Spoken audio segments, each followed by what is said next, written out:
All right, welcome back, ladies and gentlemen, to the Chupacabra Tutorials channel. I'm your host, Larry, and today I'm going to show you how you can play the base game for The Sims 4, which is free, where you can go to download it, and what your options are for different platforms that would allow you to play it on your computer at home. So if you Google The Sims 4, it'll show you the EA website for it. They are the developers. Well, not the developers, but the publishers. And you can click to download it, and you have a few different options. You can download it through the Xbox Store, through the PlayStation Store, through EA's EA Play app, although personally I don't recommend that because it kind of runs like poop. You can also run it on Epic, but the one that a lot of people prefer to run it on these days is on the Steam Store if you don't already have a bunch of DLC purchased for it on any of the other marketplaces.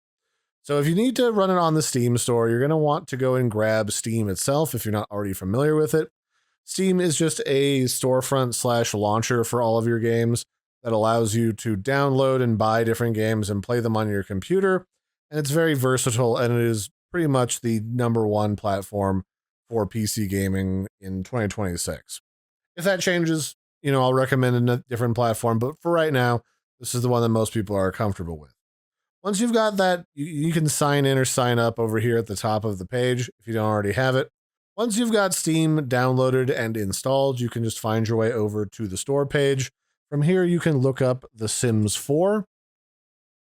I've already played around with The Sims 4 before on my computer, so it's already been added to my library, but all you really have to do to play it is to click right here next to free to play after you scroll down from the advertising trailer up here and some more information about what it is and what it does.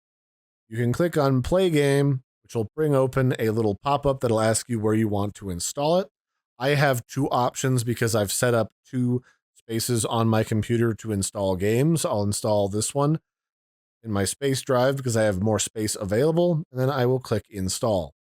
It'll go ahead and add that to my install queue down here. So it'll tell you exactly how long it'll take. It's about 24 gigs for the base game to download. And then once it's available, it'll show up in your library where you can just click on it in this little list of all the games that you have installed.